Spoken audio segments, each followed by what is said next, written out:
The NBA Gambling Podcast on the Sports Gambling Podcast Network is brought to you by Arctic Fantasy. Get to 1K deposit match when you sign up on Arctic Fantasy with promo code NBA SGPN. And welcome, everybody, to the NBA Gambling Podcast here on the Sports Gambling Podcast Network. It is currently Wednesday morning, July 9th, around 11 a.m. Eastern Time. I'm Rose up to Sky Reichel, once again joined by Lonte Smith. Together, we're going to break down the offseason for the NBA as we're going to talk about the winners and losers of free agency. Did the draft already about a week or two ago. Mentioned winners and losers. Same format here. We are going to focus only on free agency. We are going to be talking about trades as well. So it's not just signings. It's the entire non-draft off-season process, basically. Then we'll talk about some updated, I'd say, NBA title odds. And if we are intrigued by any of the moves that one team made enough to actually take a swing on somebody. Lonte, how's it going with you? I know Summer League's going on. I know you're locked in. How have you enjoyed Summer League, and how's it going with the offseason so far? Yeah, pretty good so far, man. Just ready for the big Summer League in Vegas. I wanted to get down there, but some stuff came up. But yeah, man, it's been pretty good. Just not a lot of the premier rookies are playing in the Sacramento and Salt Lake. Outside of VJ played one game, I know Ace played, Clayton played. Ace played 2 games. Yeah, Ace played 2 games. Yeah, so VJ had like a thumb injury, I think. So that was tough to deal with. But overall, man, it's been pretty competitive. I think the teams are playing hard. Yeah, it's been pretty good so far. So looking forward to the Vegas Summer League this weekend, though. Yeah, I really haven't followed much. I know Baisley and Connected a monster game last time out, but that was none of this means anything. But that was one of the talking points for the Lakers. Yeah. I know that the tickets for Cooper Flag against Bronny James are worth like $700. Yeah. Absolute clown if you pay for that ticket for $700 for a Summer League game. Yeah, no shot. I better at least see LeBron. Like, what are you even talking about? He better be on the court. No, I'm saying he better be playing. Yeah, that's just crazy stuff. But I know that was a storyline. I know that trying to remember I'm going to butcher his name, but the Heat's first round pick. Kaspar Jakachonis. Yeah, Jakachonis. He's been terrible. Yeah. That's been one of the talking points as well. And Topic is actually alive on OKC. Looks pretty good. Yeah. But I think the main concern right now, or talking point, has been how bad Jakachonis has been, because he's been really, really bad so far in Summer League. It means nothing, but that's one of the talking points going on right now. Yeah, it just Summer League is – so what I always tell people who ask about Summer League is – the good matters and the bad doesn't? Pretty much. And if you – let's say, for instance, if you like a player and they play well, then you're just kind of confirming your affirmations. So if you like VJ, after you saw that one game, you're like, okay, this is what I saw. Like, I told you guys, et cetera, et cetera. But if you're Jakachonis person who likes Jakachonis and you play bad, you say Summer League means nothing. So it's kind of like you can spin it however you want to play it. But ultimately, it means little to nothing, to be honest. I mean, it's just good to see guys play basketball like the young guys, and then see the free agents or like up-and-coming guys like Baisley, who's been playing really well. And some of these other guys get shots to, for other teams and for the team they're playing for. I know Cole Swider has been playing extremely well. He's been shooting the hell out of the ball. So, Syracuse guy, right? Syracuse, yep. He's been shooting the hell out of the ball for the Lakers. So, yeah, it's intriguing to watch some of these guys who you watch play in college and maybe short stints in the NBA, and they're getting opportunities to play on a bigger stage. So, I'm enjoying it, but to the novice fan, they probably just don't care about it. Well, since you are locked in, though, is there one player, maybe in particular, that caught your eye that's been either really good or really bad? Yeah, Gigi, man. Gigi's been really good. He's supposed to be really good. So I think he's too good. I think he's too good for Summer League. Yeah, that's another thing. But I do think, the injury kind of derailed what his – because he played well in last year's Summer League. They went to the championship and lost. It's why you also want the reps, because he didn't play basically at all last year. So you want the reps of him getting some. I understand it. Like him and Jalen Wills obviously are really good rotational pieces. That's conditioning stuff. That's fine. Gigi fell out of the rotation for Memphis. And I think the drafting of Cedric Coward is really going to like amplify him and make him play a lot better. So I thought he looked really good. Cam Spencer looked really good. So those are 2 guys who really like jumped out to me. I mean, obviously, AJ Mitchell for OKC, too good. He was playing in the finals for OKC. But guys like that. He played about 4 minutes. Yeah. He got a couple of minutes there. He appeared in the finals, I would say that. Yeah, he appeared in the finals. But, just guys like that, you kind of look for that. Connect hasn't been as good, but I think it had more. I think it's got more to do with him, just a mentality state. Being traded, coming back, being linked in trade rumors again. I think that's more so to do with his actual play. But so it's good to see him play a little bit well. Bronny's been okay. Minutes restriction for whatever reason. I'm not sure what the injury is, but he's shown a little bit more than what he showed in the first year. So yeah, I'm just looking for guys to just show improvements. So those are the few guys that caught my eyes. As far as it's not been a ton of rookies that have been playing. Clayton was good first, not so good in the second game. Bryce Sensabaugh has been really, really good for Utah. Filipowski's been really good. But again, those are guys who actually played. They're actual NBA players. They played in the NBA, so you're expecting that. But I think Sensabaugh would be a great get for any contending team as a bench scorer. I actually like Sensabaugh a lot. I think Utah's going to let him go. I think he's good for their timeline. Yeah.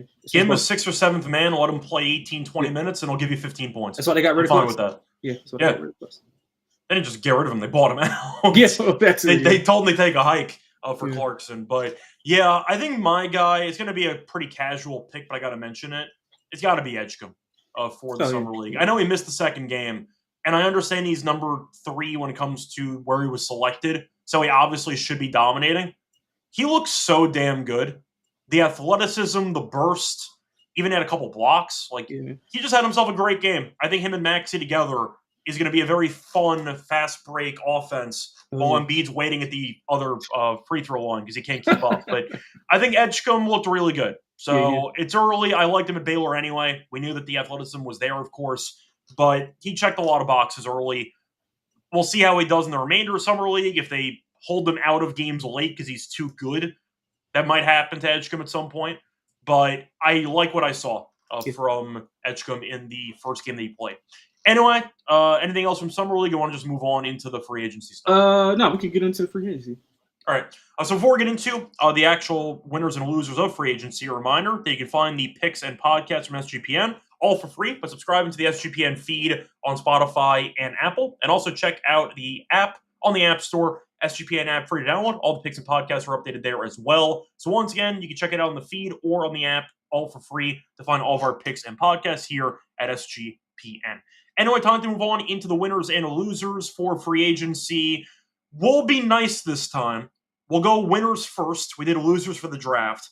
Lonte, we're going to mention a couple of teams. I'm sure there's overlap here. Yeah. But just what's one winner that you have for the free agency trades so far in the offseason? I guess the low-hanging fruit would just be Houston, just because of I think there was a lower-hanging fruit, but you picked one of the low-hanging fruits. Yeah, so Houston, obviously, because if you're looking at it from the standpoint of getting from good to really good, and then from fringe contender to definite contender, I think Houston checked those boxes, especially with not just with KD, but I mean DFS coming over to play defense, and then they got Capella back again. So I'm kind of intrigued with how they're gonna do their big man lineup with Capella, Sengun, and Adams. So that's intriguing. I know they got rid of Whitmore, so I'm wondering if they're gonna kind of push Reece Shepherd up a little bit in a rotation or how that's gonna be. But I mean, I think you gotta just pick Houston because they are the third lowest betting shot on the board, if I'm not mistaken, behind OKC and then the Knicks are there. Okay, yeah, maybe so. But I think at one point in time they were close to like 6-1. I'm pulling it up right now. But let me just quickly see what I can find for the updated odds here. Yeah, I thought they were like third at one point. Yeah, the Rockets are actually second now. Okay, yeah. So I mean, you just gotta. They were probably 7 or 8 before the KD news. But when you add a prolific scorer, one of the best scorers. Well, I see them at 7 now, so I think they were around like 10 or 11. Oh, okay, maybe so. Yeah. So I mean, that's just the way it is. I'm kind of worried about the point guard position. I know Van Vliet is, the veteran or whatever the case may be, but they got a much better deal on Van Vliet now, though. Yeah, that's for sure. He had a great Instagram post about that. If you haven't seen it with the rush hour thing, but yeah, I'm worried about the point guard situation. But I think once you have, Amen probably taking over a little bit more ball handling duties, you come in with, Kevin Durant obviously can handle the ball, but whenever it's time to table set, I think you're gonna want another guy. Maybe that's Reece Shepherd. I'm not 100% sure, but he's unproven. So I do worry about the guards. But after everything's been set, I mean they're ultra, big on the interior. They're gonna defend, obviously. the offense is going to be what it is. I want to see a little bit more from a man on the offensive end. But again, I think Kevin Durant kind of filling some of that void along with Jabari. So Houston, obviously the number one winner. Interested to see who you had as the lower hanging fruit. I think I know who it is. Yeah, I'm assuming you know who it is too, but just to read off some of the moves Houston did make, they got Durant, of course, from Phoenix for Jalen Green, Dillon Brooks, 10th overall pick, and 5 second-round picks. Signed Finney Smith to 4 years, $53 million. I don't know if it's a good deal or not. It's about $13 million per year. I think it's okay. I'm not the biggest DFS guy. I think Finney Smith is fine. I think he's an overrated shooter, but I think he's a good defensive player, so that counts for something. They got Capella back, 3 years, $21.5 million. They got Jabari Smith on an extension, 5 years, $122. I'm not a Jabari Smith guy. I like Jabari, but people love that deal. I don't really. I mean, I like Jabari because it's basically, once again, post rookie contract. You could probably flip him because he's young. I wouldn't have paid him that. Yeah, I need to see a lot more production. I get it, the potential of him, and I'm a Jabari guy, but I'm going to ask you though, what is the potential? Because right now he's basically a stretch 4. You have a ton of size in the lineup, and if you want to talk about positions and guys that I think have kind of passed him, Eason's better than him, right? I don't know. At this stage in their careers, I don't know. But that's the point. Like, would you want to pay like somebody $122 million that you're? My point is, if you think it's close, then I don't know why you pay Jabari Smith if you already have Eason. No, I'm agreeing with you. But I think they're projecting him to be more so of filling in that KD. I mean, obviously not he's not KD, but filling in that role when KD goes on after like a year or two, be a stretch 4. He's really good defensively. He knocked down some shots in the playoffs. Can he create his own shot? Well, that was always the issue for him. You're paying him like $24 million a year, and he can't really dribble. Yeah. I would not have paid him that personally, but I get why they did it. Yeah, he's got concerns, and I get it, but it's just like, and you're talking to somebody. I love Jabari, but it's just like, dang, that's a lot. Do you think though he's legitimately improved over the last couple of years, or is he plateaued? I feel like he's plateaued. Well, I think he's been injured for the most part of last year. He didn't play. I think he missed like 50-something games, didn't he? Or no, maybe like 40-something games. He missed some time, but still, the issue is always going to be the handle. Yeah. If you're not going to be able to create your own shot and you're a top 3 pick in the draft, then your ceiling will always be capped because you need other people to set you up offensively to get shots. But you have him, you have Finney Smith, who are basically going to do the same thing as 3-and-D stretch guys. It's kind of what you're looking for. I think that contract is questionable, but the argument is, could you flip him in the middle of the contract because he's young and convince a team to take a shot with him? Maybe. Yeah. I was not the biggest fan of that deal. People love that. People love Jabari. I like Jabari, but people love that deal. I'm not a big fan of Jabari, so we're going to disagree a little bit. But I recognize the pros of his game, but he's very, very capped offensively, and I have not seen enough development offensively year-to-year basis, which does have me a bit concerned. That's fair. So anyway, that was a move that was also made. They got Adams back, which I'm a big fan of. 3 years, $39 million. I actually love that deal, to be honest. I just love Steven Adams. Such a good rebounder. They got a great deal on Van Vliet. I've roasted Van Vliet for a long time. It's because Van Vliet getting $40+ million per year is hysterical. $25 million a year is actually okay. So I'm fine with that for Van Vliet. And they brought back a couple of veteran guys, Tate, Holiday, and Green on minimums. So I like their offseason as a whole. The DFS contract I have questions about. I think the Jabari contract is, in my opinion, risky because I don't think he's really improved at all. I get that he can be a good fit. He's still young. Maybe Durant can mentor him and he can improve some stuff in his game. I just don't think he's going to really turn into a guy that we have not seen before. I think this is who he is. I think he's going to be a 3-and-D guy. Maybe you add a couple of dribbles in the triple threat to set up a jump shot. That's it. It's a lot of money for a guy with limited offensive upside. That's my thoughts on Jabari, but that's why I kind of had them second. I thought that the DFS contract and the actual Jabari Smith contract were once again cherries on top after getting Durant, but I thought they were a little bit liberal with the money for a couple of 3-and-D guys that could turn into bad contracts down the road. So I also question how much Durant is left in the tank and if he could actually be a number 1 player on a titles team. So I'm also lower on Durant in general. But I think that they are one of the winners. I would have mentioned them. My biggest winner was Denver for yeah, the you're actual right. Yeah. free agency. I think I had to. I didn't think they made a They, bad they were move. they were my second one. They were my second one. I don't think they made a bad move the entire offseason. Nope. They were able to get rid of Porter Jr. They saved $17 million getting rid of Cam Johnson. You got rid of a seventh grader because you traded away an unprotected first-round pick in 2032, which means nothing for Denver. I think it was a pretty decent deal for both teams, for the Nets as well. But Denver also got Valanciunas. They're hoping that he actually plays this season. Sounds like he's going to spend this year with Denver and then go to Greece. Seems to be what the plan is for Valanciunas. Denver, though, did everything I wanted them to do. They got Bruce Brown back. They got Hardaway Jr. back on a cheap contract. They got shooters. They got a backup center. Thank God. They also got Cam Johnson. They saved money getting rid of Porter Jr. I don't think they made a bad step the entire offseason. You can argue Bruce Brown maybe is not the same guy that he used to be. We don't know. Yeah, when he he's barely with played last year with Toronto. He's with Joker. He can run the second unit. He's a better version of Westbrook. Less volatility when he comes into the game. I think it was a slam dunk A+ offseason for Denver. I give Houston an A- because I still am a bit lower on Durant than other people. And I thought some of the other ancillary contracts were a bit risky in my opinion. Maybe an overpay here or there. I thought Denver got everything right. They fired Calvin Booth. They said, you know what? We need to actually do something. And I thought they hit home every single move. Give me Denver A+. They were my biggest winners of the offseason. I agree with that as well. I took some Denver to win the championship, double digits as well. Yeah, I think they did everything right. So what are they going to do with Russell? Is Russell is he a restricted free agent or what is his deal?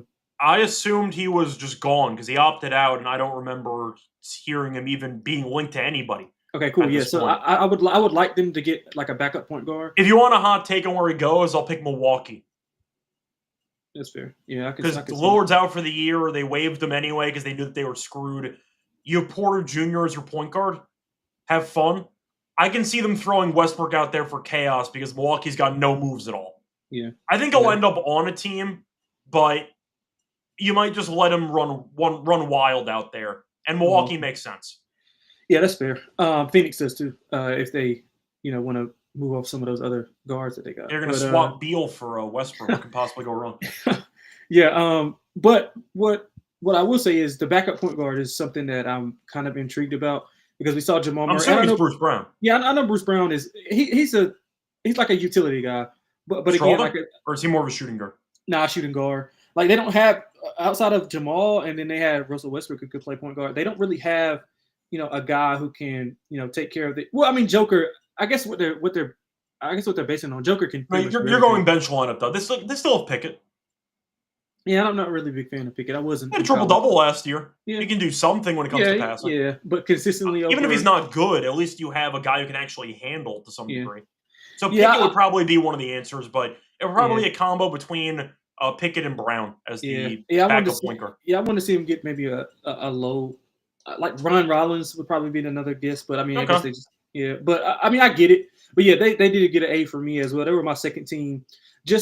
I mean, you trade out Michael Porter for Cam Johnson that you talked about. Obviously, the shedding of the salary, but again, I think you get a more well-rounded player than Cam Johnson. The only thing that he doesn't do as well as Michael Porter Jr. is rebound. Outside of that, pretty much can shoot the same. He's better off of movement. He's got finals experience as well, playing with the Suns. So, and he actually tries to play defense. Yeah. I mean, he's not a great defender, but he gives effort. I mean, that's all you can ask for. He's improved his ball handling in Brooklyn. I thought him initiating the offense in Brooklyn and allowing him to play with the ball in his hands was and his passing even. I thought he actually had pretty good passing the ball. Yeah, he didn't do a ton of that while he was in Phoenix. I mean, he didn't have to. He was just a 3-and-D guy. So I do love the Cam Johnson thing. I love the Valanciunas signing. I'm glad he's going to be. Well, they're saying he's going to be there for. I'm assuming 1 year of Valanciunas, and then they're going to move on. Yeah, and that's all you need. You can kind of patchwork together some center stuff, next year. But I do like Valanciunas. He's a quality center. He's played in playoff games. Obviously, I think they'll do some, especially if they play kind of Houston. I think they'll do some Joker Valanciunas 4-5 lineups as well, which I think can be really effective with only Joker. Against Houston. Yeah, that's what I'm saying. Like against Houston. Yeah, I think they can match that. But I do like everything Denver did. They get an A+ from me as well. Yeah. So I do want to ask you though, why did you put Houston ahead of Denver? Durant, man. And I do think that. So I think that the Houston depth is a lot better than what Denver's is still. Because if you look at it, I mean, Tim Hardaway Jr., I like the shooting. But again, very, very streaky, but he got a very cheap deal. I like the contract. Right. Yeah, no, I'm agreeing with the deal. But it's just like whenever you match up like the top 7 or 8, I think Houston's top 7 or 8 is a little bit better than Denver's 7 or 8. Okay. Just because of if you can go with a lineup of Amin, KD, you got Sengun, you got Van Vliet, and then you throw in whoever I don't DFS whoever. I think that, and then you got the depth behind them with Jabari, Eason, like you got Adams. Adams. You got those guys. Those are solid. Capella. Right. So many guys. They have like so many things that they can do, and it's so hard to prepare for them. So I put them there because of that. But Denver is like a close like 1B. Yeah, I once again think that I would go Denver because I don't think they made a bad move the entire offseason. They got everything they needed to do. Houston got better. I still question if Durant, with his durability concerns, etc., can be the number one option on a title team. The answer is probably yes if you have a great supporting cast around them, and they do. I'll see how Durant and Şengün look together, but I do think they're one of the winners. I had Denver above them personally, but I think those I don't disagree with that. I don't disagree with that at all. I think we have time to do one more winner each for the offseason. I'll ask you, though, any other teams you want to mention as a winner for free agency - trading?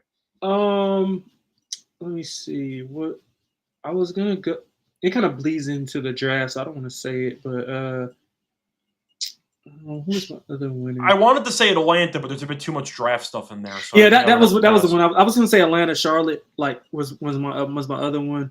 But if you want to just go strictly free agents, I would probably and trading, of course. Yeah, I would say the Clippers, man. I would say the Clippers. I know they just traded Norman Powell, but I think the Clippers were good winners. They got Collins, who's a good utility guy at power forward, and they needed a power forward. They got Brook Lopez. They got Harden back. You can agree or disagree with what the deal was. Batum's back, so increase their depth. I'm worried about what they're going to do at that shooting guard spot. I'm guessing it's going to be Bradley Beal. If you read all the people who cover the NBA, that's one of the. I got to imagine it'll be Beal. Yeah. So, and I mean, but Beal at less than anything less than 50, 20 million. I don't know what he's worth, to be honest. He was such a terrible fit in Phoenix. His entire stock plummeted. I don't know what he's worth. But he's not. I mean, he's not going to get paid $50 million like he was getting paid in Phoenix. So that's a positive right there. You're not paying that. So I think in a scaled down role, I think he could be a little bit better. But obviously they don't have him yet. But just speaking on what they have already, I think the Clippers are primed to be a good regular season team, and then we'll just end up probably fading them in the playoffs. So I do want to ask you though, just if you were building your own team, who would you rather have, Norman Powell or Bradley Beal? Right. Yeah, probably. I think I'd rather have Powell, to be honest. Yeah, probably. Yeah, I mean, just you're saving money because Powell's owed a lot of money down the road, but I'm just throwing it out there. Yeah, I mean, but the thing is, with Beal's shown that he's able to play. I mean, he played with John Wall, obviously, in those Washington teams, but he's shown he's able to play at a high level. It's just that was a long time ago, but yeah. Yeah, the money doesn't match it right now. And Powell, I think Powell's more of a system guy. I don't think he's good. I don't think he'll be as good on his own. If you flip Powell and Beal in Phoenix, or maybe even in Washington or wherever else, I just don't think that Powell will be as well. I mean, I think Beal's not as successful either. But I guess that long-winded answer of saying I probably pick Powell, but I think it's closer than what some people think. Yeah, I feel like it's depending on the pieces around him. It's interesting you brought up the Clippers because they would not have made my cut. I thought they were a loser in the offseason. I actually hated their offseason, to be honest with you. I understand the argument is Beal has some upside. You can see how that works out. Doesn't guard anybody. Clearly cares more about the bag and actually doing, I'd say, him stuff than team stuff. I think it's a pretty safe statement about Beal over his entire career. I think Brook Lopez is washed. So I don't really care about him being a backup center. You could argue that's a decent get as a backup. I don't think he's worth a damn anymore. And I feel like he got exposed against the Pacers pretty badly. He's not the same guy he used to be.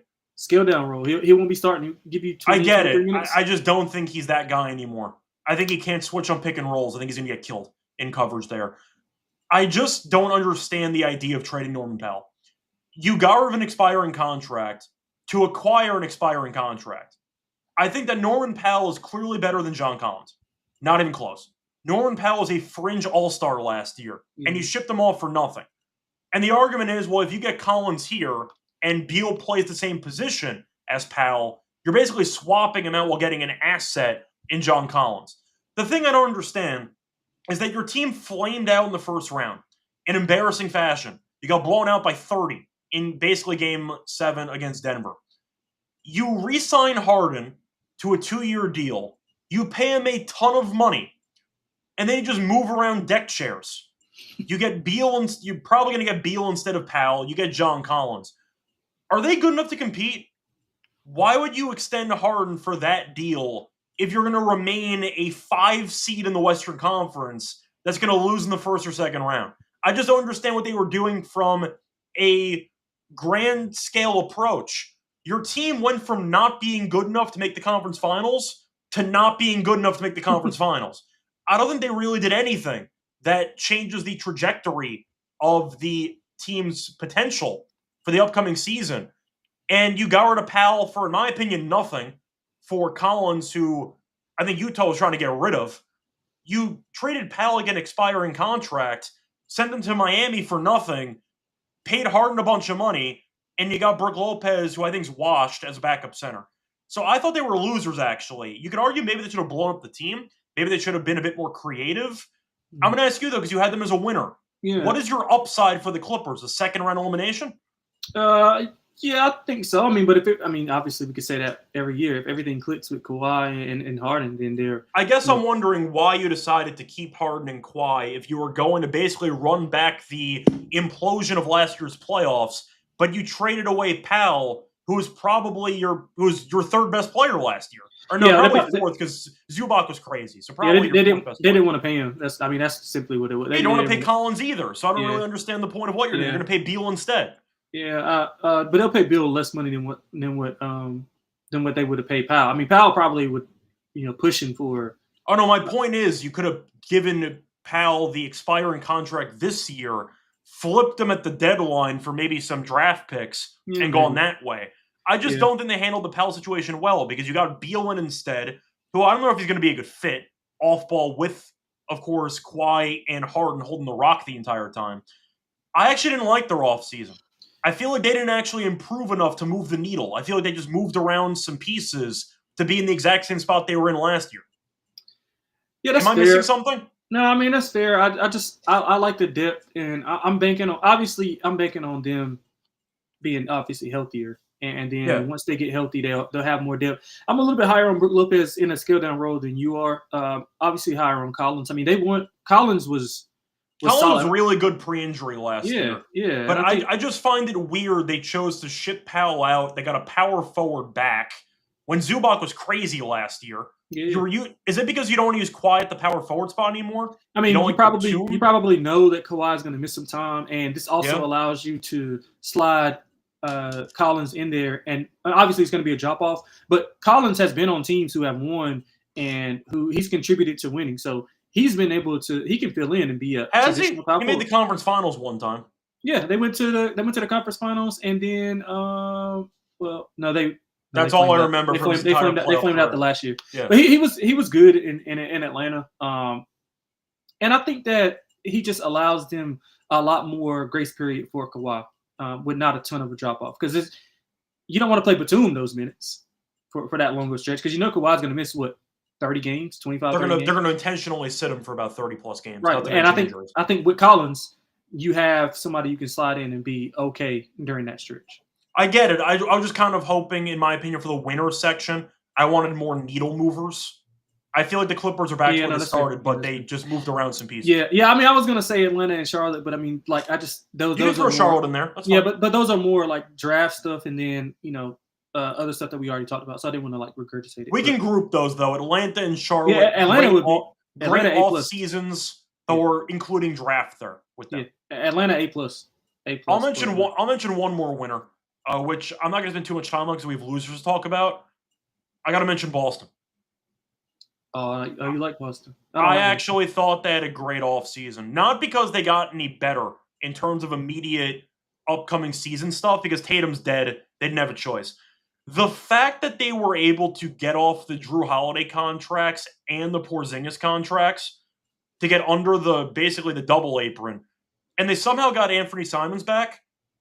I don't understand how Portland just handed them Simons an immediate relief with draft picks, second rounders, but still. I think Boston was a serious winner because it positions them next season to make some moves when Tatum comes back. I actually was a big fan of their offseason. Now, they're not going to compete this year for anything, but I do think they got off of a couple of really bad contracts. They were going to pay a ton of money. They got off of it with the deals with Holiday. They got back a second round picks, George Niang, who I believe they flipped Niang, right? They flipped him in the end? Yes, they did. Yeah, but they got Anthony Simons, 2 first-round picks. They saved $27.2 million. They saved $180 million in luxury tax payments, and they also got rid of Porzingis. Now, Al Horford's going to leave in free agency. Kornet did lose. He got paid by the Spurs. Very good deal for him. Good for him. It was mostly the salary cap positioning. I just couldn't believe that Portland extended a life raft and accepted the Drew Holiday contract and gave back Simons in the process. And Simons could be really bad. Doesn't matter. He's a free agent. You can just let him walk at the end of the year. The point is, next offseason, they can be uber aggressive, go for a bunch of guys, and Brad Stevens will. So I actually like Boston's offseason as a winner because they were in cap hell with no hope of actually getting out of it. And then they somehow got off the Porzingis deal and the Drew Holiday deal. And now suddenly they're not paying $180 million in luxury tax payments. So I actually got Boston there as a winner because I just couldn't believe what they got for Drew Holiday. And even Porzingis, who they dumped, I just thought they had to make some moves. There were rumors they might trade Derek White. There were rumors they might trade Jaylen Brown. Because their cap situation was so dire, those names were listed. And instead, you got rid of Holiday and Porzingis, and you got to keep the rest of the roster intact, with the exception of losing Kornet and Al Horford. I actually really liked their offseason because they were up against it. The odds were stacked against them. And you know what? They survived. I got them as a winner for me. Yeah, I didn't really think that's more long-term. Yeah. But I still couldn't believe the package they got for Drew Holiday. Yeah, I didn't really look at them as a winner because there's something that we all saw coming. We knew they couldn't go in that second apron after selling the team. So, yeah, I didn't really look at I thought, though, they might have to attach a pick to get rid of Drew Holiday. And instead they got Simons and picks. I got Boston as a winner there because I just couldn't believe how they went from being in cap hell for potentially multiple seasons to just immediately brushing it off and being back to relevance next year. Under 48 hours. Yeah. I think Boston has to be there because it positioned them for future years to be aggressive again down the road. So I got Boston as a winner. Yeah, that's fair. Yeah, I don't. Yeah, I mean, that's fine. It's not going to help them this season. Yeah, it's not. But that's kind of why you might be lower than I am. There probably is another move or two. I saw the long-term vision and the potential, I'd say, possibilities are there that were not there pre-off season. That's why I have them as a winner. That's fair. That's pretty fair. Anyway, I think that's going to do it for the winners, right? You got anything else? Yep. No, that's it. Unless you want to push back on Boston. No. I'm good. I mean, I understand where you're coming from. I didn't have them as a winner because I don't think it's doing anything. I thought we were just talking about this year. So. No, it could be. I just meant as a whole, I understood the vision of the team, and I get that it sets them up long-term to be aggressive. Yeah, that's fair. I thought it was the first step of a multiple-step process, including next year's offseason. So that's why I included them there as my last winner. Yeah. It was a different type of thinking than the obvious, these teams are now title contenders. But I did think it was worth mentioning that Boston got off 2 really bad deals, basically unscathed, which I thought was impressive. Yeah, that's fair. So that's kind of how I looked at it. Yeah. Anyway, before we get into the actual losers of free agency and the trades, a reminder, they're brought to you by our sponsor, which is Circa, because they're still hosting the Circa Million Circa Survivor contest. You can enter for a chance to win $21 million in guaranteed prizes. No rake. If the entries go above the guarantee, all the extra money will go to the prize pool. Circa Millions, pick 5 teams ATS each week, or go for the ultimate Sweat Circa Survivor. Also use the Ultra Circa Survivor contest. The Circa Grandissimo, a 100K entry for a Survivor contest. You can always register in person at Circa Sportsbook in Nevada. You can always sign up in Nevada and play from anywhere with the help of SGPN's official proxy, betfootballcontest.com. Use code SGP, $50 off your proxy fees. We're also brought to you by MyBookie, because you can use MyBookie.ag to bet on every sport. They have baseball, they have WNBA, they have tennis, they have golf, they have futures for NBA and futures for the NFL, and college football as well. A reminder, though, you can always use it in a ton of applications. Use crypto for fast payouts. Use deposit sign up for an account. Use code SGPN to get a special 100% match up to 1K. Terms and conditions MyBookie.ag, promo code SGPN. Welcome back, everyone, to the NBA Gaming Podcast. Went through the actual winners of free agency and trades. Time to move on into the losers for free agency and trades. Lonte, I'll go first. What's going to be your number one loser for the NBA offseason? No, this is a tough choice. There's so many. Well, New Orleans felt obvious, but we're not including the draft. So you can still include them if you want to, but you take the draft out of it, it's not nearly as bad as including the draft. Yeah, they were one of them. Washington. Of course, Washington would be one of my losers. What are they doing? They really? I did What, not have them on my list. Yeah, like what? I don't understand. They've got the same type of player times 5 on their roster. But they're very young, so they're going to just throw stuff at the wall and see what happens.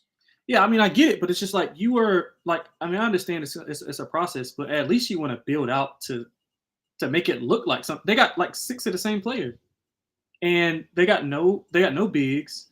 They got no true point guard. And they got no bigs. They got Kelly Olynyk. What are you talking about? No. Kelly Olynyk is on the Spurs. They traded. They had Kelly Olynyk for about 2 days. And then they traded him for like 2 more of the same player. Like Malachi Branham and Blake Wesley are somewhat of the same player. And you got. I just don't understand the direction. I mean, maybe they're just they want a top 3 pick next year and they want to do that. But I mean, even that being bad doesn't assure you a top pick anymore. So tanking should probably be disappeared from everybody's vocabulary because it's not really guaranteed to pay off in the end. You're not a Cam Whitmore guy? No, I'm absolutely not. I'm not. I'm not either. I'm just asking. But again, Cam Whitmore, Trey Johnson, Bub Carrington, Bilal Coulibaly, all of these guys play the same position. You can't. How can you develop? You can't play. Those are 4 guys, and we just talked about 2 more that they just added. You can't develop Kashan George. All these guys do the same thing.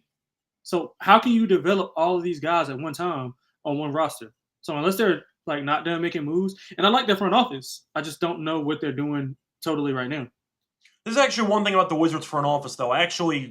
Compared to the previous regime, they're actually really, really good. Yeah, I get it. Yeah, I do like. And Trey Johnson should be a bucket in the NBA, so I'm hoping he works out. He will be. Yeah, he will be. I didn't have them as my immediate list of losers, but they're a bad team that stayed bad, but they acquired young talent. So maybe the argument is they're going to try to flip some of the young guys for maybe some picks. A team's desperate, tries to get a 3-and-D guy at the deadline. You'll get maybe a second-round pick out of it or something like that. Mm-hmm. That could be the option, but there you go for the losers there. I really thought as a fan of the team you would have said Lakers first. The Lakers are always losers to me. I really thought you were going to say Lakers first, so the Wizards caught me off guard. Yeah. I mean, listen, we can go on for an hour about the Lakers, so I didn't want to bring them up, but you can if you want. I am going to bring them up because I think that the Lakers didn't really do anything this offseason. They got DeAndre Ayton, congratulations. On the bright side in California, the driveway shouldn't be snowed in, so he should actually make it to the arena on a regular basis. But look, Ayton's a good get for a center when you desperately need one, and he's better than Jackson Hayes. He'll give you some scoring. The pick and roll game with Luka and LeBron should actually work out well for Ayton. So I can see Ayton having a solid season. The issue is, and maybe I'm reading more into it, I think Pelinka cannot stand LeBron. I think he hates LeBron. And I don't mean sabotaging him. I mean that he is basically waiting for LeBron's retirement tour to end so he can move on. But he can't get rid of LeBron. So he's stuck trying to do whatever this is, paying LeBron $50, $60 million at 40-plus years old. You're throwing him, Reeves, and Luka as your big 3. You're not going to guard anybody. You sabotage the DFS re-signing, which was one of your better defensive players. Even if I'm lower on DFS, he's a good defensive player. I'm lower on the offensive portion of DFS's game. Good defensive player, he's gone. You can't stop anybody. Minnesota was younger, more athletic. You got an actual center now, so Gobert won't drop 30 and 20 on you in an elimination game. But the point is, the Lakers, for what should be an all-in push for LeBron's last run. I think it's more of a message to, I think LeBron from the front office, they are counting down the days until he retires. I think Pelinka is going to break open the 1942 Don Julio when LeBron decides to retire. So am I. Am I reading too much into it, or am I right? Because it feels like the moves are basically set in place, in my opinion, that LeBron is going to retire as a Laker. He's getting paid a ton of money. He's not taking a pay cut, which sabotages the entire roster flexibility of the team. And Pelinka said, you know what, screw it. You don't want to take a pay cut? We can't get rid of you. You're going to ride this out, getting the money and all the fanfare. Sure, enjoy yourself. We're not going to win anything. So I got the Lakers as a loser because I don't think they've made any steps forward or even backwards to make any progress. And whether it's a winner, if they make a bigger move that might not have been on the cards actually, or a loser, which is just staying pat, I'll tell you right now, it's going to be a hot take here. If they would have actually considered a LeBron trade, not saying it would have happened, but if they would have sent him to Cleveland and got back maybe a couple pieces there, it might be a winner in my book, actually, as a hot take. But the fact is, with LeBron being there at 40-plus years old, getting $60-plus million does drastically limit your moves. I have to call them a loser. Because as long as LeBron is on the roster, your diluted vision is title contention. And you did nothing to help that vision. So I got the Lakers as a loser, an understandable loser, but I got to put them there. Yeah, I mean, so like I said, I can go on and on about the Lakers. Am I wrong about Pelinka? I think he can't stand LeBron at this point. In his maybe not. I don't think you're wrong. I think that's like a lot of the. If you ask, a Laker fan and not a LeBron fan, I think they would probably echo those sentiments because. But how much of that is being like anti-LeBron contract? How much of that is, well, he'll never be Kobe and they're biased? Probably a little bit of both. Probably that's what I'm saying. I think there's a little bit of personal bias in there too. Yeah, probably more so the latter. But yeah, I mean, a lot of the Lakers fans are Kobe fans. Like Kobe is the reason. That's my point. Yeah, but again, they will help dig the grave of LeBron to preserve Kobe. That's my point. Right, yeah. But yeah, I mean, it's just they didn't do anything to improve it, and I think the only thing that they can do to improve it is trade Austin Reeves. That's the only way that he's the only valuable piece that you can move.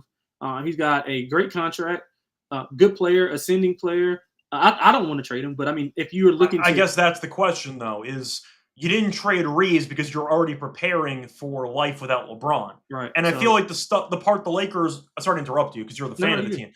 I feel like the issue that Pelinka is running into and why the fans are extremely mad at him. First of all, because the Lakers have this Cowboys type of mindset where it's Super Bowl or title or bust every year, and they're not even close. And nobody's willing to look in the mirror and realize this team's just not in that upper echelon of elite NBA teams, especially now with Denver and Houston joining the fold in the West. The Lakers have no chance. So the argument is, what do you do? Because I would have considered trading LeBron 2-3 years ago. I mentioned this many times before. I stand by it. But the argument is, as long as you have LeBron on the team, you're viewed in a certain vision and a certain projection to be in contention, and you're not. The problem is you can't really trade LeBron because the fan base will riot. He's got no and LeBron, well, I'm saying in general, and LeBron with, of course, his agency will go behind the scenes, sabotage all free agents to go there in the upcoming decade and change. So you're basically held hostage by LeBron. And I feel like, once again, Pelinka I'm going to give a pass to, actually, because I don't know what he was supposed to do. Well, he can't do anything. He don't have Reeves. He doesn't have anything. Reeves, as you said, Reeves is on a very good contract. And once LeBron retires, eventually, you have Luka and Reeves as your two guys. And you go forward from that point forward. But the Lakers are just stuck because LeBron's keeping them in one timeline that they're clearly not actually in. And they have 1 foot in both timeline doors. And they're just stuck. So whether Pelinka should be blamed or not, I'm blaming LeBron, actually, for not taking a pay cut. But I think they have to be a loser because they are still stuck in the same mindset, whether they're held hostage or not. They're contenders, but they're clearly not. And this is destined to be another first round or second round elimination. Yeah, pretty much. Like they'll get. As a fan, do you want to throw anything in there or counterpoints? Nah, I mean, I agree. I mean, I just don't know. Like, I don't understand if people are upset at Pelinka. Like, tell me what should he do? Like, he's got no moves. He's got one move, and that's to trade Austin Reeves. And what do you get for that? I mean, what I'm saying, I don't know what you get for him. That's my point. Is you trade Reeves as your only moves, but what do you get? You can't get picks. You're trying to win now, allegedly. He's the only asset that they have that can get you something. Now, what? I don't know, but like they just he has nothing to do. Like, it's nothing to do. He has no moves to make. He's got no money to spend, really. Like, so I don't really understand. I mean, LaRavia, okay, but like I think it's a decent like backup option compared to DFS, but truth is, even re-signing DFS doesn't change the trajectory of the team anyway. Exactly. So I actually didn't care. Exactly. So, like, I mean, I don't really. It's not really a ton that he can do. The team is. Do you think they are a loser though, or do you think they're abstained because they didn't have any moves?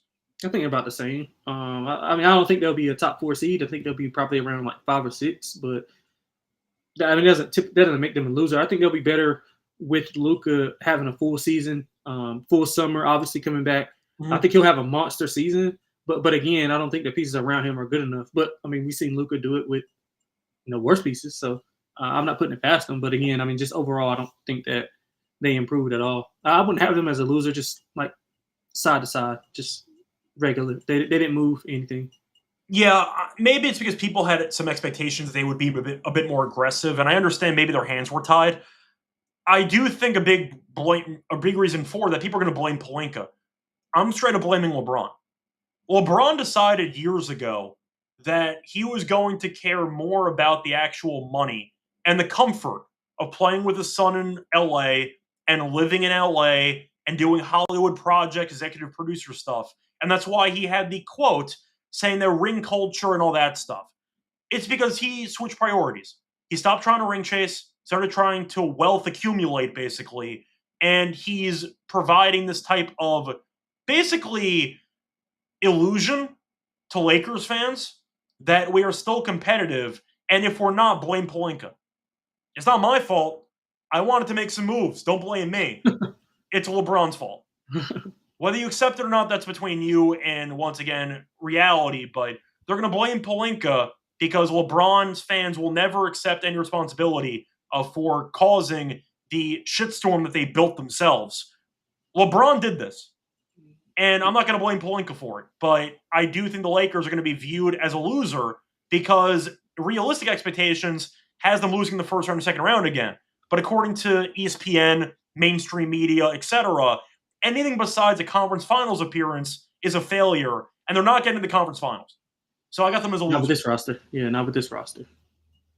Do you think I'm being too hard on LeBron? Am I reading into it accurately? What do you got? I mean, Lakers fans should be used to. I mean, Kobe did the same thing to us, RIP, but he did the same thing. That contract was really, really bad. I mean, just like it's just really. I mean, bad. but you can kind of get behind it with that team though wasn't competing for anything anyway, so that's fine. Right. But I mean, he did the same thing, so it's just not. He did, but the point is, LeBron, and you can argue if he took less, could have positioned his team for another title shot. The Kobe teams at the very end were a laughingstock.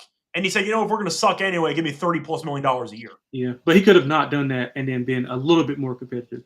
Correct, but they had no chance of winning a title back then anyway. So it's a little bit different in terms of team circumstance. Yeah. But yes.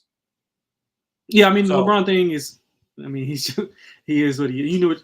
He chose to go for the money instead of going for ring chasing. So the Lakers knew what they were getting when they signed up for LeBron. So. I would have traded LeBron 3+ years ago. I said it multiple times on the show. I would have traded AD and LeBron the year they got swept by the Nuggets.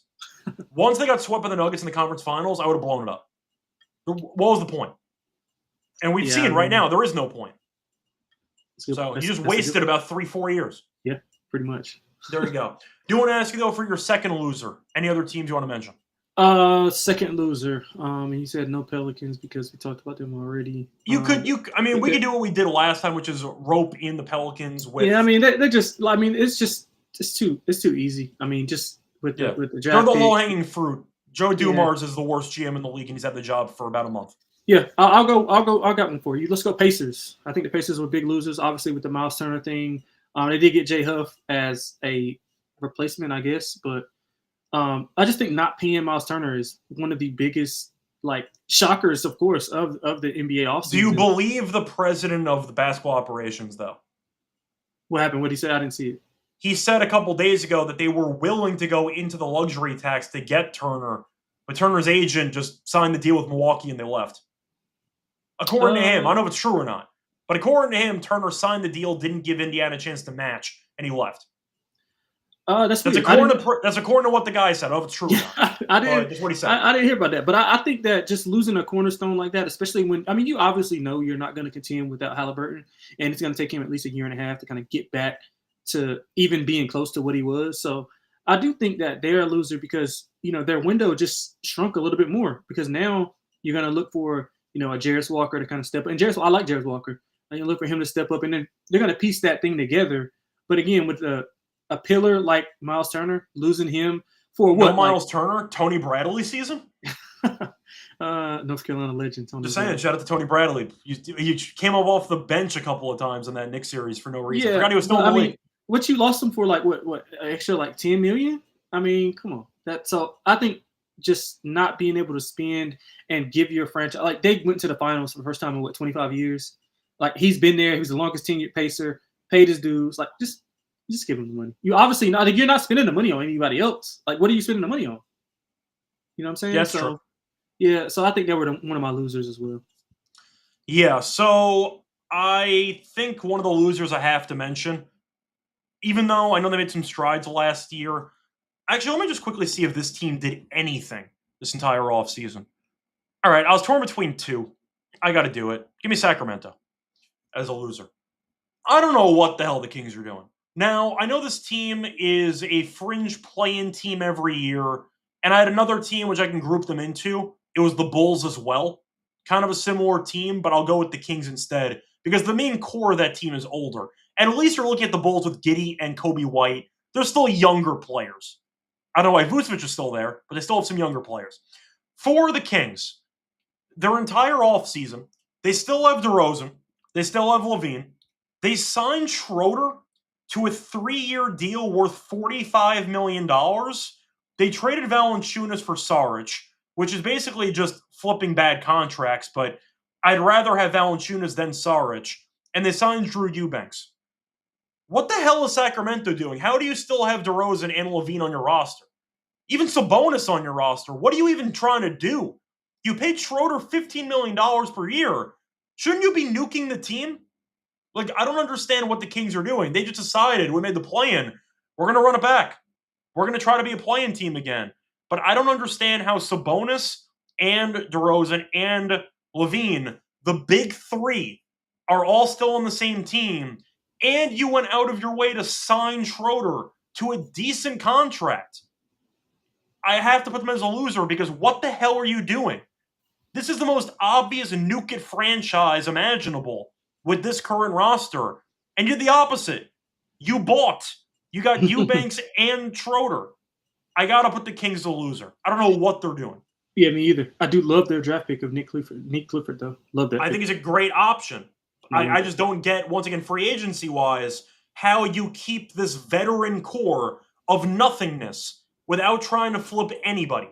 Yeah, I think they'll end up being sellers at the trade deadline in the middle of the season. I think Sabonis will be the first to go because he probably has the most value of the three. Definitely. But this is the most obvious blow-it-up team in the league. I agree with that. And they didn't do any of the blowing up, so I got them as a loser. Were they on your list or no? They were not, but I can kind of get. They're like consistent losers to me. Yes. The Bulls were kind of on my list as well for not doing anything. They did something. They somehow decided we'd rather have a Coro than Alonzo Ball. That's even worse. I don't get that either. The Bulls are kind of on my list as well. I mean, the Suns we talked about already. They were on my list. The Blazers we talked about already. It's a lot of losers, to be honest. The Blazers I had too. I didn't mention them. Yeah, but I mean, we talked about them a lot with the draft, and it was the overlap with the Drew Holiday stuff. So the Trailblazers I didn't forget about. I just skipped them. But I kind of grouped the Bulls and the Kings because they're basically the same team in different conferences. But the Kings are older, so I was more harsh on the Kings. Yeah, and I do like Buzelis. I like Kobe White, obviously. Yeah. And I do like what's my guy? Noah Senge. I like him as well. But I mean, I do not, but that's a separate story. Yeah, that's draft related anyway. I don't really know like what direction they're going in for a franchise as rich in history and rich in the fandom. I think they still have like, despite being what they are, they still have like a top 3 like ticket sales and like attendance. Like they're always up top. I mean, I get it's a big city, but like I think those fans deserve a lot better in Chicago. Yeah, I do want to ask you though, are there any other teams you wanted to mention that could be a loser as well? Loser. I think I have like 2 more, but I just wanted to ask. Pacers. Who else did I? No, I didn't have any. I think we hit on all the losers that I had. I'm interested to see who your other 2 are. All right. So these are kind of similar teams in the sense that they might actually be decent in this year's Eastern Conference, but long term, what's the point of what you're doing? So the first team that I actually had is Toronto. Oh yeah, I don't like Toronto. Which I threw in because I still don't really get what this vision actually is. First of all, I will include the draft because you let Masai draft and then fired Masai right after the draft. What the hell are you doing?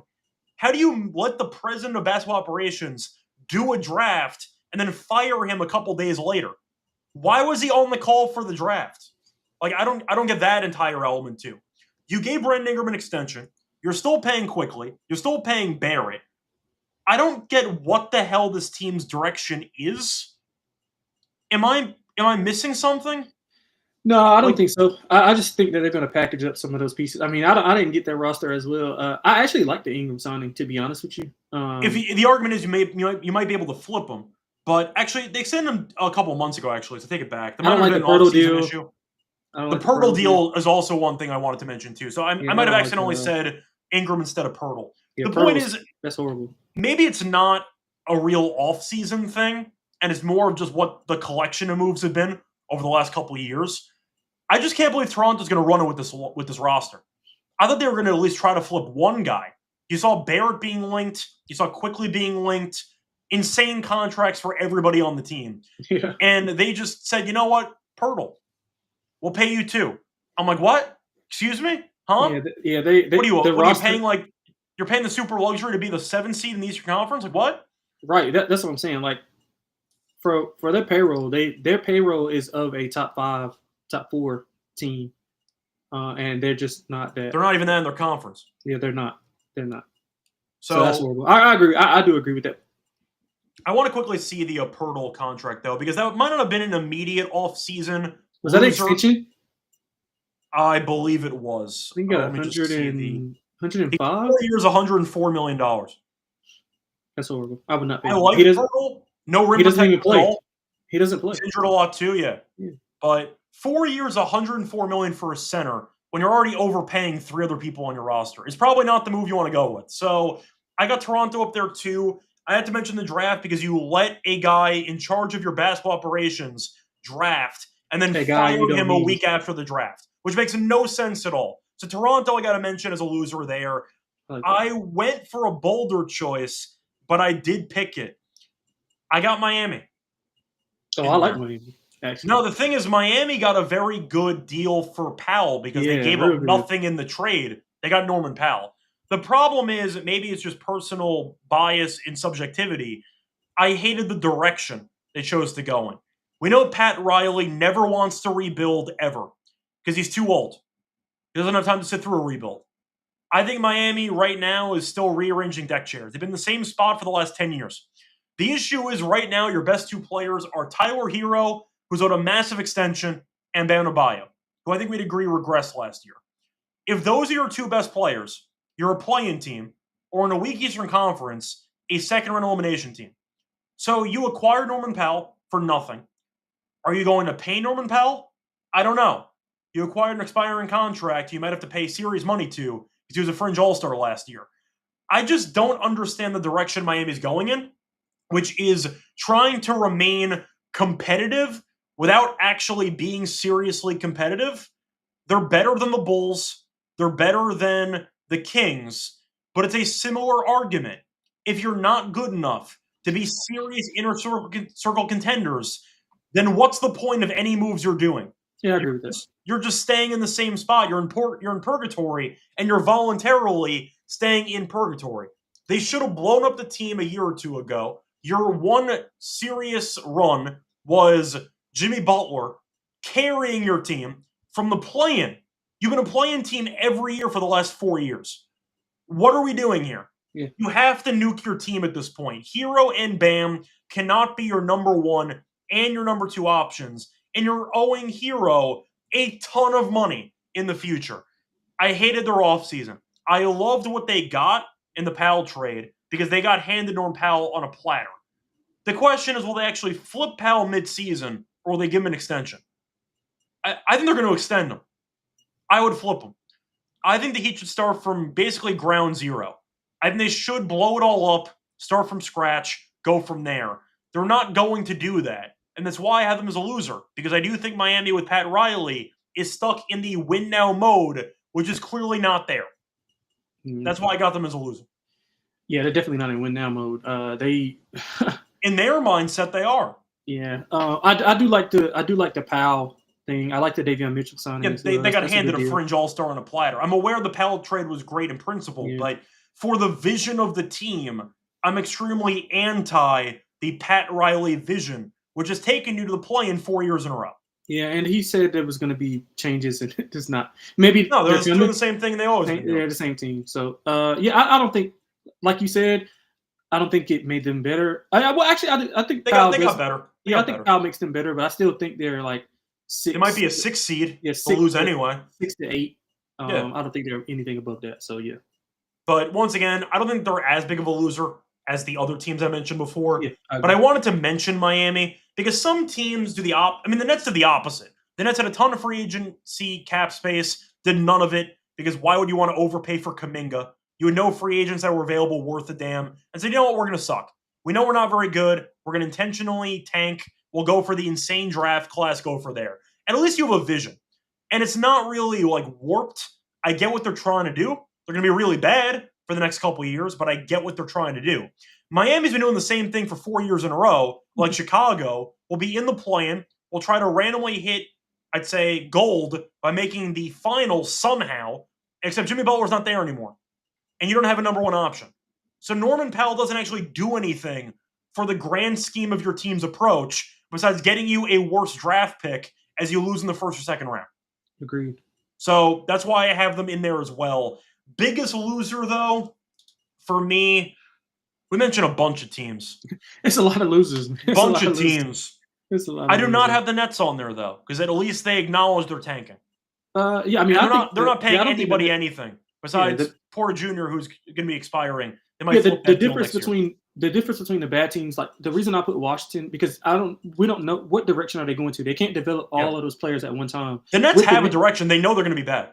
Right, but the Nets collection of players is like they have those 5 draft picks. Obviously, they're going to play, and then you got a couple guys. A lot of those other guys are big, so these guys. And they have one of the youngest rosters in the entire league. Right, they could actually play and develop. It out. Yeah. So I understand the direction with Washington. Bro, you can't play all of these guys. I named 7 guys that play similar positions. You can't play them all. It's impossible. Yeah, my biggest loser is Sacramento. I thought about it. If I'm going to roast Miami for staying in the same general vicinity of being a play-in team and doing nothing else there, doing that in the West is diabolical for Sacramento. In the West, at least the East is going to be terrible. Miami, I can imagine Pat Riley convincing himself, we can sneak into a 5 seed.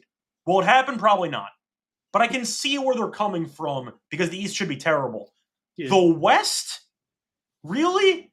You're going to suck. And you didn't make any moves at all to preparing for the future. So I got the Kings as my biggest loser. I don't get what they're doing. You know who I thought about throwing in as a loser? I thought about the Knicks, but I didn't throw them in there. I thought about the Timberwolves. Okay. I thought about the Timberwolves for losing Alexander Walker. I mean, not just that. I mean that's okay, but I mean that's not okay. But I just don't think they got better. I mean, you've been to back-to-back Western Conference Finals. Yeah, but what moves do you have with that Gobert contract though? Yeah, I mean that's fair. You got Naz Reid back. That counts. People were shocked he came back. I mean, for 125, I would have came back too. No, but I'm saying people did not think he was going to come back to Minnesota. So that's why I didn't have him there, because Naz Reid coming back was a plus I didn't expect. Yeah, definitely. And he'll play. I think he'll play better from that tough series that he had against OKC. But I mean, I just don't. You're going to be relying on the younger guys and Shannon and Dillingham.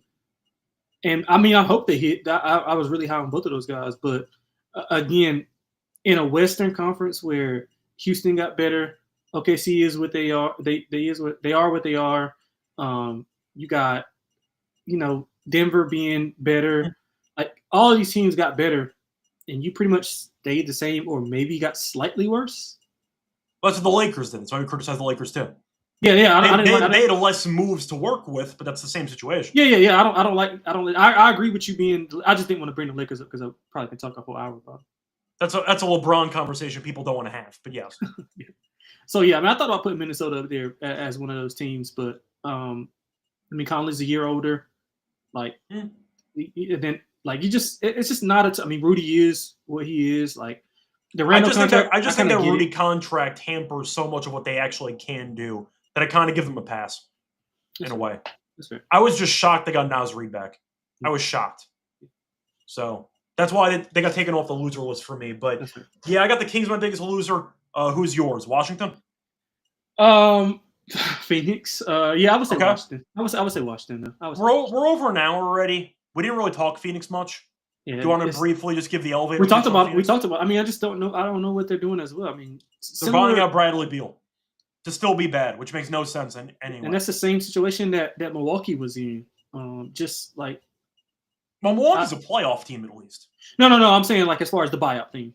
Honestly, Milwaukee was a team I thought about mentioning for losers too, because I don't know why you'd waive Lillard to get money for Miles Turner. Are you going to pretend you're competitive? Right. They were a loser too that I didn't mention. Yeah, I mean, I couldn't put them in as a loser because they're trying to keep Giannis around. Yeah, they're trying to make him happy. Yeah, so I get it. Yeah, I guess the biggest loser would be Washington for me. I just don't know. I mean, I get you want to be bad, but you want to develop for the future. And I just don't know how you're going to do that with 12, 13 guys. So I can't criticize it because the Nets have 5 point guards that they drafted. So I can't really be mad at it. What I don't like that either, but I will say they're all different though. They're all different. Yeah, 7 feet tall. These guys are the same for Washington. They're the same. They're the same player. They're the same player. I wasn't as harsh on Washington because they're going to be bad anyway. So they're just going to throw stuff at the wall and see what happens. But I got Sacramento up there as my loser. Shout out to Portland. Shout out to the other teams we mentioned as well. Chicago. I had Chicago up there too. That ball trade was hilarious for Coro. But anyway, let's wrap it up for the actual show. Do you want to quickly ask those before we end the show? Updated title odds. Did anybody make a move that caused you to reconsider your position on a team to either win the title or to not win the title? I mean, Denver was the first one that jumped out to me to win. Those odds plummeted, but I agree. Yeah, Denver was. I still think it's still good right now. Just at 6-1, I think that's still good. I see 8-1 on DraftKings. Yeah, that's still good. It was 15-1 pre Porter Jr. I got 11. But, yeah. Yeah. Houston you liked beforehand anyway. Houston I liked even before KD got there. You made a case for Minnesota, but I'm assuming you're anti-Minnesota now because you hated their offseason. I am. I'm anti-Minnesota. Anti-Minnesota. The Knicks I don't really understand. The Cavs. The Knicks were my honorable mention loser, by the way, because they made no moves besides taking 9 years to hire a coach. And I'm not a big Mike Brown guy. So they were an honorable mention. I wasn't obviously going to put them as a loser, but the issue wasn't fully the coach. You're paying OG and Cat a ton of money. That's your main elephant in the room that you don't want to address. So I'm not a big Mike Brown guy. He's different than Tibbs, but I didn't have them all in there. But honorable mention. For the coaching circus that they had there, honorable mention. Circus in general. But, yeah, I'm with you. Yeah. That's all I had, though. Yep. Same thing with me. I like Denver anyway. Denver, I would pick potentially beating OKC in the series right now. We'll see what happens. But Houston maybe as well. But we'll see if Durant stays healthy. We'll see how they blend. But I think those are the two title favorites for good reason. I think whoever wins the East gets blasted in the finals. That's where I'm at. So there you go. Anyway, find me on Twitter, Reichel Radio. Find me on Twitter at XXLonteXX. Till next time, good luck to all of you and all of your dads.